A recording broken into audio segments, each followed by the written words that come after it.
Picture this. You are 74 years old, standing in a kitchen that does not belong to you, drinking instant coffee from a mug that says world's best grandpa, even though your grandchildren live 3 states away. Your suitcase is open on the floor. Half your clothes are still inside because there's nowhere to put them. Your daughter has cleared one shelf in the hall closet, and every time you hang up a shirt, you can hear the little metal rod creak under the extra weight. Outside, it is February in Ohio. The snow along the curb has turned gray. A garbage truck is grinding its way down the street. My daughter is getting ready for work. My son-in-law is pretending not to notice me, and I am looking at my bank account on an old laptop. $900. That was what I had coming in every month after the divorce settlement, the pension split, the insurance, and the debts we had carried longer than the marriage should have lasted. $900 a month. I remember staring at that number and thinking, this is not retirement. This is a countdown. My name is Richard Hale. I am 74 years old, originally from Akron, Ohio. I spent 38 years working in industrial maintenance, mostly in rubber plants and distribution warehouses. I fixed conveyor motors, hydraulic lines, boilers, loading doors, anything that could break loudly enough to stop production. I was the man they called at 2 in the morning when a machine started smoking. For most of my life, I believe that made me dependable, useful, safe. Then, at 73, I found myself sleeping in my daughter's spare room with 2 plastic tubs of clothes, a box of tools I could no longer lift comfortably, and a monthly income that would not cover a studio apartment in any neighborhood where she wanted me living. The divorce had been building for years, although I did not admit that at the time. My wife Carol and I had been married 46 years. That number sounds impressive when you say it quickly. 46 years. People hear it and imagine loyalty, Sunday dinners, matching recliners, photographs on the mantel. They do not see the last 10 years when 2 people stop speaking honestly because silence is easier than another fight. We had become experts at living around each other. She watched television in the bedroom. I stayed in the garage. She visited her sister in Florida for longer and longer stretches. I took extra maintenance jobs after retirement, even when my knees hurt, because being paid to fix a broken furnace felt better than sitting at home with something I did not know how to repair. There was no dramatic affair, no plate thrown across the room, no single villain, just distance, resentment, and money. When Carol finally said she wanted a divorce, she said it calmly. We were sitting at the same kitchen table where we had once helped our children with homework. She folded her hands and told me she did not want to spend whatever years she had left feeling invisible. I wanted to argue. I wanted to say I felt invisible too. Instead, I asked whether she had already spoken to a lawyer. She had. I know, that should have told me everything. The house had some equity, but not as much as I thought. We still owed money from the roof, the medical bills, and the home equity loan we had used to help our son after his business failed. The sale paid off what had to be paid. The rest was divided. My pension was divided too. Social Security helped, but Medicare premiums, supplemental coverage, prescriptions, and an old tax payment kept taking their share. By the time the paperwork was finished, my clean monthly amount was about $900. I had $11,000 in savings. 11,000 sounds like a cushion until you start pricing first month's rent, deposits, utilities, groceries, car insurance, and one unexpected dental problem. I tried everything before I considered leaving the country. First, I looked at senior apartments around Akron and Canton. The affordable ones had waiting lists. The available ones started around $800 before utilities. One place smelled like bleach and boiled cabbage. The manager showed me a room facing a brick wall and called it a peaceful view. Then I looked farther out, smaller towns, older buildings, basement units, places where the online photographs were taken with every light turned on and the camera pressed against the ceiling. I considered selling my truck, but without it, I would have been trapped. I considered going back to work, but every employer who sounded interested changed their voice when they heard my age. I could still fix things, but I could not crawl beneath machinery for 10 hours or climb ladders in a freezing warehouse. I called about a part-time job at a hardware store. The manager said he would keep my application on file. That was a polite way of saying no. My daughter told me I could stay as long as I needed. She meant it when she said it. I need to be fair about that. But you know when you are living in someone else's house. You know by the way you wait to take a shower until everyone is finished. You know by the way you lower the television before anyone asks. You know by the way you stop buying food because there is no room in the refrigerator, then feel guilty for eating what is already there. My grandson gave up his gaming room for me.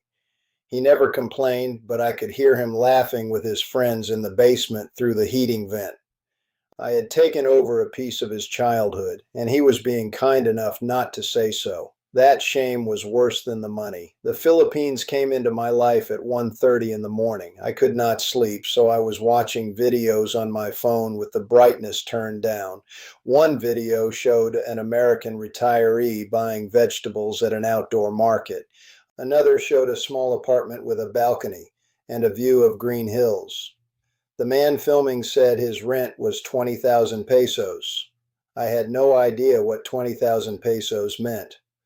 I opened a currency converter, a little over $300 at the rate he was using. I watched another video, then another. Before I knew it, the sky outside the window was turning pale. At first, I assumed the people in those videos were selling something, a course, a real estate deal, a fantasy. Some of them were. You learn to spot those quickly. Everything is paradise, every woman is smiling, every problem can be solved by clicking a link in the description. But I also found ordinary people, men with bad knees, widows living near their adult children, retired teachers counting grocery money, former truck drivers explaining visa extensions, people who did not look rich, young, adventurous, or especially brave. That mattered to me. I joined 2 expat groups online. I read for weeks before posting anything. I searched old discussions about rent, healthcare, transportation, loneliness, scams, and what happens when the power goes out. I wrote down numbers in a spiral notebook: rent, food, internet, visa costs, medication, emergency fund. I did not want inspiration, I wanted arithmetic. The arithmetic kept pointing in the same direction. My $900 would be tight in the Philippines, but it would not be impossible. Not if I lived simply, not if I stayed away from tourist areas, not if I did not try to impress anybody.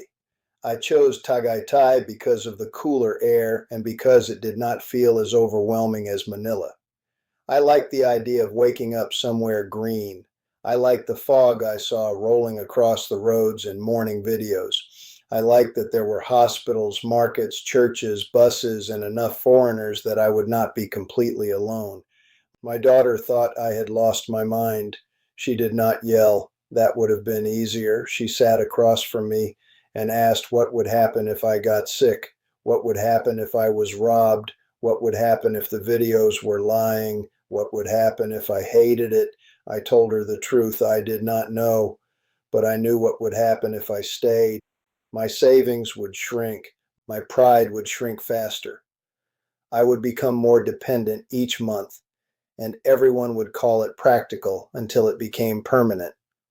I bought a one-way ticket, although I paid extra for a return option because I was not as brave as I pretended. I packed 2 suitcases. I sold my truck to a man from Youngstown. I gave most of my tools to my grandson and kept one small adjustable wrench in my bag for no sensible reason. On the morning I left, my daughter cried in the airport parking garage. I nearly canceled everything right there. You are 74 hugging your grown daughter beside a concrete pillar while cars circle above you. You can smell exhaust and winter air.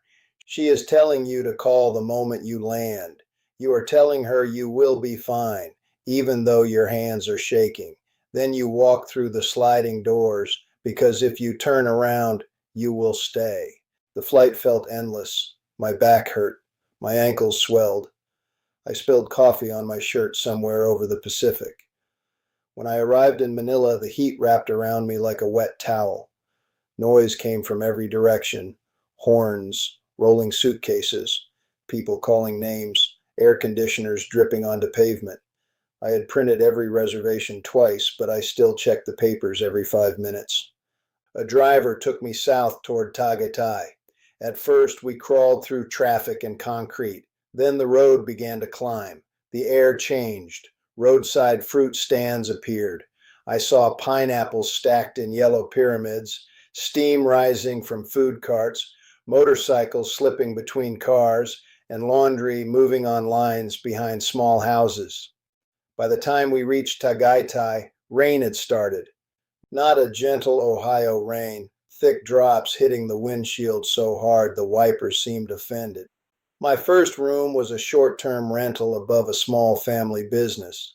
The walls were pale cream. The mattress was firm enough to qualify as construction material.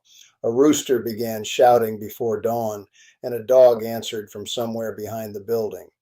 I lay there listening and thought, Richard, you have made a terrible mistake.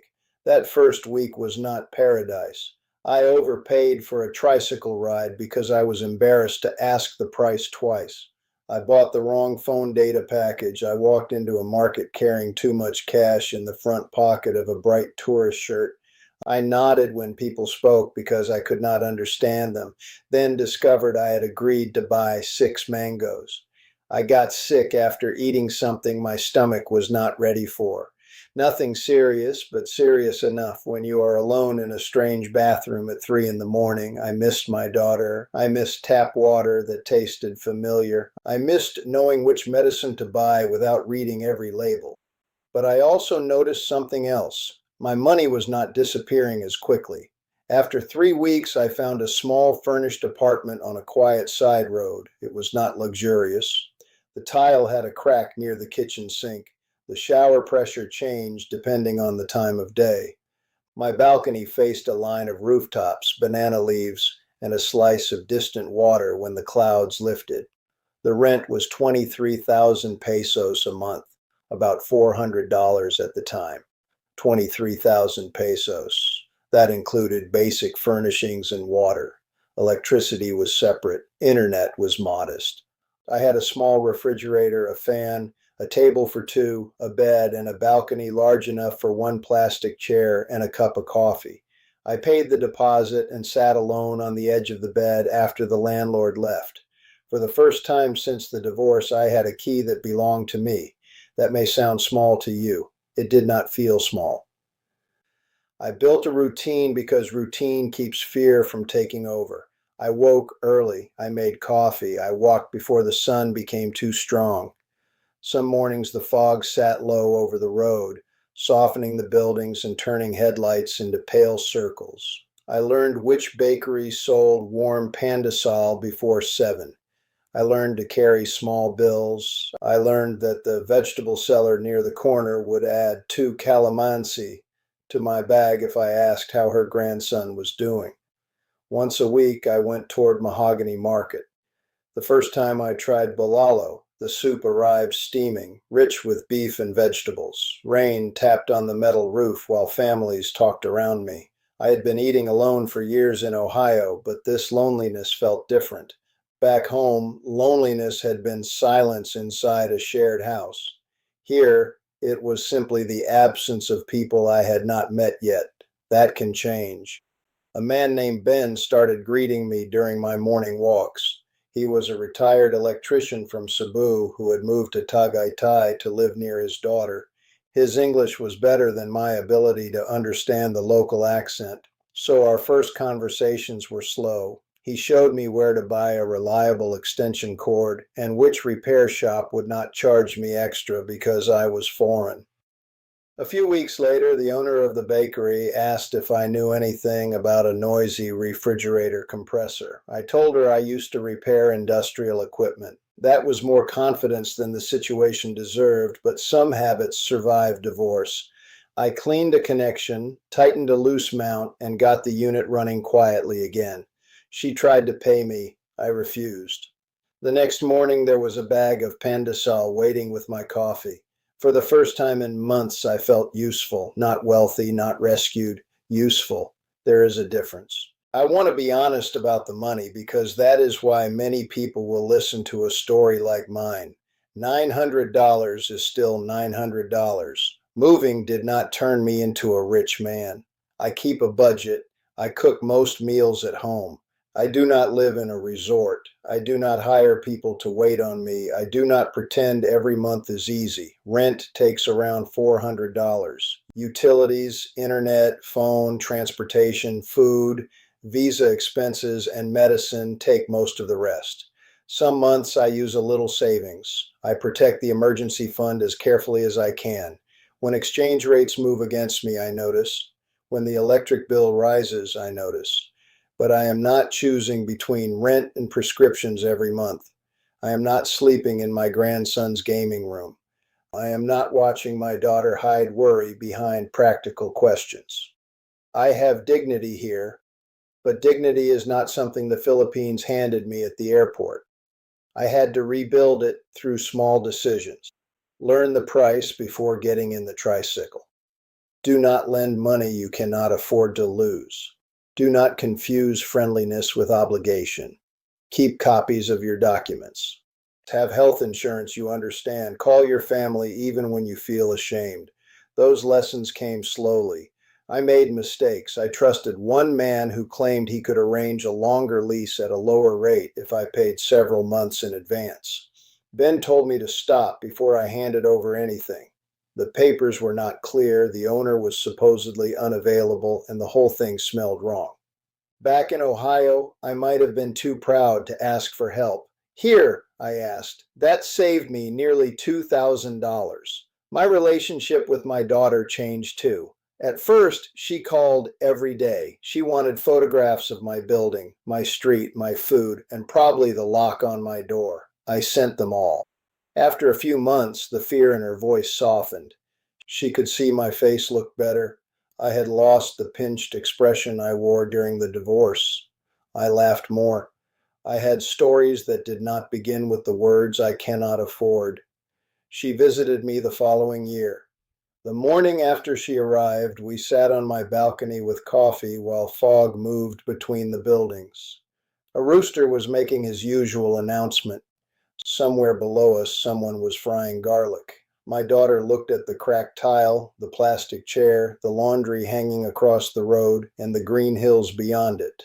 Then she said, "I understand now." I asked what she understood. She said, "This is yours." That nearly broke me. The divorce left me with $900 a month, but the money was only part of what I lost. I lost the version of myself who believed a long marriage guaranteed a safe old age. I lost my house, my truck, my tools, and the certainty that my children would always see me as the strong one. What I found here was not a replacement for any of that. It was a second shape for my life. I am 74 now. Some mornings my knees ache before I stand up. I know I may eventually need more care than this little apartment can provide. I know one illness can change the arithmetic. I am not selling a fantasy. But today I wake in a room I pay for. I make coffee in my own kitchen. I sit on my balcony while the mist lifts, and I watch the first tricycles move along the road below. The mug beside me does not say "World's Best Grandpa." It is plain white with a small chip near the handle. I bought it myself for 60 pesos. The first morning I used it, I thought about that kitchen in Ohio. The open suitcase, the crowded closet, the gray snow, the number glowing on my laptop screen, $900. Back then it looked like the amount of life I had left. Here it became the number that forced me to stop waiting for my old life to return. The sun is coming through the clouds now. The rooftops are turning bright. Someone at the bakery is lifting the metal shutter, and in a few minutes I will walk down for coffee and warm bread. Ben will probably be near the corner. He will complain about the weather, even though the weather is almost always the same. The vegetable seller will ask whether my daughter is coming back this year, and I will lock my own door behind me. That is the part I still notice. the sound of my own key turning in my own lock. At 74, after the divorce, after the shame, after all that fear, it is the sound of a life beginning again.